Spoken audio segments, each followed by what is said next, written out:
Dear students, आज हम Ectocarpus के रिप्रोडक्शन के बारे में पढ़ेंगे।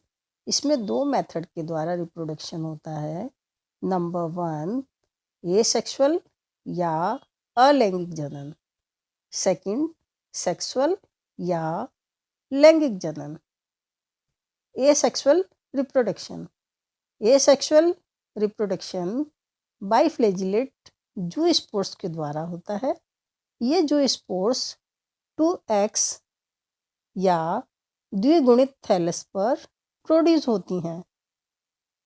ये स्पोरेंजिया दो प्रकार की होती हैं। नंबर 1, यूनिलोक्यूलर स्पोरेंजियम यानी कि एक कोष्ठकीय बीजाणुधानी, एंड सेकंड, प्लूरिलोक्यूलर स्पोरेंजियम यानी बहुकोष्ठीय बीजाणुधानी। यूनिलोक्यूलर स्पोरेंजियम में विकसित होने वाले जो स्पोर्स हैप्लॉइड होते हैं, जबकि प्लूरिलोक्यूलर स्पोरेंजियम में डिप्लॉइड जू स्पोर्स बनते हैं। जू स्पोरेंजियम इरेक्ट ब्रांचेस या इरेक्ट फिलामेंट्स पर पाई जाती हैं और लेटरल साइड में होती हैं। एक्टोकार्पस में स्पोरोफिटिक थैलस यानी कि डिप्लॉइड थैलस पर यूनिलोक्यूलर और प्लूरिलोक्यूलर दोनों ही प्रकार की स्पोरेंजिया डेवलप होती हैं। अब हम यूनिलोक्यूलर स्पोरेंजियम के बारे में पढ़ेंगे। Development of unilocular sporangium. Unilocular sporangium small sublateral branches के टर्मिनल पोजीशन पर विकसित होती हैं। प्रत्येक टर्मिनल पोजीशन पर पाई जाने वाली सेल्स स्पोरेंजियम का निर्माण करती हैं। ये यूनिसेल्यूलर, सेसाइल या स्टॉक्ड दोनों ही प्रकार की हो सकती हैं। सबलेटरल ब्रांचेस के एपेक्स की सेल्स का साइज बढ़ जाता है तथा यह गोलाकार या दीर्घवृत्ताकार यानी कि ग्लोबुलर या इलिप्सॉइडल शेप की हो जाती हैं। इसमें उपस्थित डिप्लॉइड न्यूक्लियस मियोसिस डिवीजन के पश्चात अनेक सामान्य माइटोटिक डिविजन्स के द्वारा 32 से लेकर 64 तक के हैप्लॉइड न्यूक्लियस का निर्माण करता है। इसके साथ ही क्रोमेटोफोर्स न्यूक्लियाई के साथ यानी कि एक क्रोमेटोफोर्स प्लस एक न्यूक्लियाई इस तरह से व्यवस्थित हो जाते हैं। उसके पश्चात प्रोटोप्लास्ट में क्लीवेज होकर अनेक प्रोटोप्लास्टिक सेगमेंट्स बन जाते हैं, परंतु उसके बीच में वॉल का निर्माण नहीं होता है।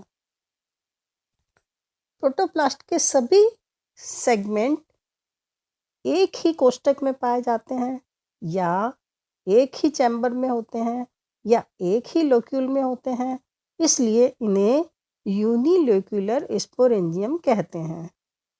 प्रत्येक सेगमेंट एक नाशपाती नुमा, एक केंद्रकीय, अगुणित तथा द्विकशाभिकीय जूस्पोर्स में कायांतरित या कन्वर्ट हो जाता है। चूँकि इन जूस्पोर्स का निर्माण मियोसिस डिवीजन के पश्चात होता है, इसलिए इन्हें मियोजूस्पोर्स भी कहते हैं। अब प्रत्येक जूस्पोर्स में एक आई स्पॉट और एक क्रोमेटोफोर होता है। जैसा कि आप डायग्राम में देख सकते हैं, यूनिलोक्यूलर स्पोरेंजियम के एपेक्स पर जिलेटिनर या एक पोर बन जाता है और सभी जूस्पोर्स इस पोर से एक म्यूसिलेज से घिरे एक साथ फ्री हो जाते हैं या विमुक्त हो जाते हैं। मुक्त होने के पश्चात ये जो स्पोर्स 30 to 60 सेकंड्स में इनका म्यूसिलेज डिज़ोल्व हो जाता है या घुल जाता है और ये ज़ूस्पोर्स एक दूसरे से सेपरेट हो जाते हैं। उसके पश्चात ये गतिशील होकर तैरने लग जाते हैं। कुछ समय तक वाटर में तैरने के पश्चात ये अपने एपेक्स के द्वारा किसी भी अधो स्तर पर या सबस्ट्रेटम पर चिपक जाते हैं। इनके फ्लैजिला नष्ट हो जाती हैं और ये अपने चारों ओर एक वॉल या भित्ति सिक्रीट्स कर लेते हैं। ये तुरंत जर्मिनेट होकर एक जर्म ट्यूब बनाते हैं जिससे बार बार डिवीजन होने के कारण एक प्रोस्टेट फिलामेंट और उसके साथ ही एक इरेक्ट सिस्टम बनता है। इस तरह से नियोज़ूस्पोर्स के जर्मिनेशन से न्यू हैप्लॉइड एक्टोकार्पस थैलस बन जाता है। जैसा कि आप डायग्राम में देख सकते हैं, germination of neozoospores, each neozoospores on contact with suitable substratum withdraw its flagella and forms a germ tube. Germ tube divides and forms a prostate filament. The plant developed on the germination of these haploid niyozospores, which are gametophyte or sexual plant in the life cycle of Ectocarpus. अब हम next class में प्लूरिलोक्यूलर sporangium के बारे में पढ़ेंगे।